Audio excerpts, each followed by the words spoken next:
Let's create a practical application for the callouts.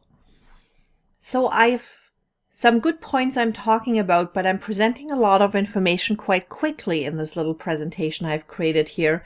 So I want to add some talking points to my presentation, to my video. Let's just listen in for a moment.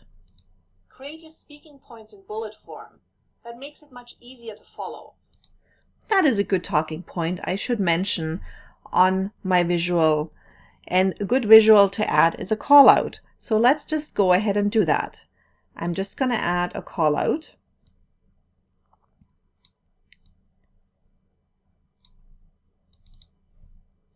And I'm going to say,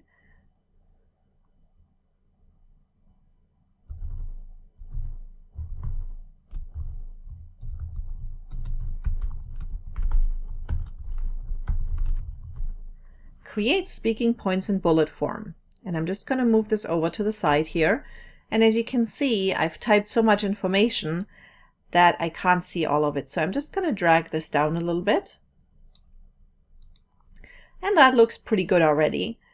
Now, I like the black text because we have a plain green background right now. And we're going to obviously change that later in the lecture where we talk about the green screen. But for now, I like the black text, but it still looks a little bit plain to me. So that was a good start. So let's add another call out right now.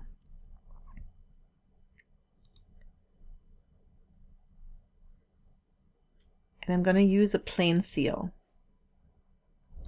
I'm going to put that right in that same area here. And now we have a problem. I've added one on top of the other one. And what happens is that I have the seal on top of the text, which is no good, obviously.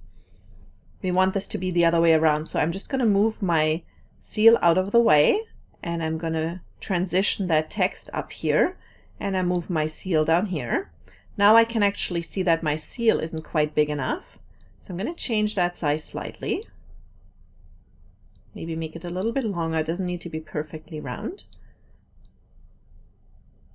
And if I go very carefully with my mouse while I have this clicked on, it actually allows me to line up one to the other one. And as you can see, we have perfect alignment right now in between the two of them. And I'm just going to bring this back so they actually start appearing at the same moment on my timeline because they were just a little offset from moving them. So I'm just going to take my seal and actually give it a different color. I'm going to give it no border. And I'm going to give it a yellow color because I want this to be having a little bit of a punch to it. And in the effects here, we can see we have a shadow, and I quite like that shadow. So I'm going to keep that. There we go. Create speaking points in bullet form. Let's just see how this looks. PowerPoint slides. Create your speaking points in bullet form. That makes it much easier to follow. You can choose to have them appear all together, or you can choose to make them appear one by one on this. And that works quite well. And you could see I'm only keeping this little talking point up for a few seconds at a time. I don't want this to be too distracting, so I'm not going to keep it up throughout my whole talk. So that works already quite well. And I know there's a couple more points coming up where I want to add that effect to it. Screen, if you want to keep the focus on a single point, make sure you show a maximum of 5 to 6 lines of text on your slides. Maximum 5 to 6 lines of text on my slides. I think that is another good talking point that I want to show. So let me just find the starting point. Make sure you show right here. And this is something you'll find yourself doing quite frequently, is to have yourself scrubbing through and going through your video to make sure that your timing for your transitions and for your callouts is perfect. So I really like what I have created here. So what I'm going to do is I'm clicking on one of my callouts, and I'm going to shift click on my keyboard and click on the other one. And now I have both of them here. And I'll click that copy button on my little menu here. And I can see where I have my timeline, my playhead set right to the spot where I want the next ones to appear. And all I need to do is now click on the paste button, and it's putting it into the perfect spot. So I now have, make sure you show a maximum of 5 to 6 lines. I have my next talking point in the perfect spot. The only problem is it's not the right talking point yet. So very easy, if you click on your text in your preview window, it will highlight all of your text, and all you need to do now is to say 5 to 6 lines of text per slide.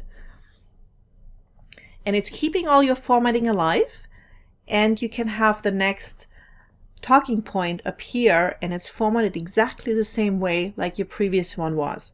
The only problem I have right now is I do not like how the line breaks happen. So because I have a star shape, it's not square, I want to update that a little bit, and I can put a manual line break in here. And that looks already much better. 5 to 6 lines of text per slide. And you want to keep those talking points quite short. As we talked about, you don't want somebody to read your whole presentation off the screen. Just a couple little talking points like you would do in a PowerPoint presentation. The same holds true for your video. And I know I have one more talking point that I want to talk about. So I'm just going to see how this one does for timing. Text on your slides. This allows you to keep your type size fairly large. This is especially important if you're doing a live presentation, because then you need to keep in mind that there's people in the back of the room who have a much further distance to your projection screen. What do you do if you have a lot of information to share? Well, it's simple. Just split the text-heavy pages. Don't worry about having more slides. There's no cost to it. Your focus should always be on making the information easy to follow. Keeping it simple. And here's my last talking point, and that's keep it simple.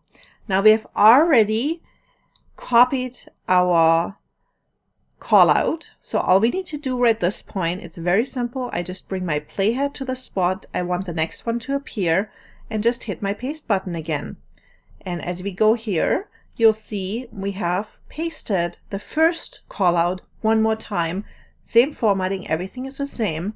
And I can simply click, double click in here, and then just start typing. And I've just created a manual line break as I was typing. And here we go. There's our last talking point. Let's just see how this looks. Keeping it simple is not only important when it comes to the amount of text displayed, but also how you display it. PowerPoint is awesome.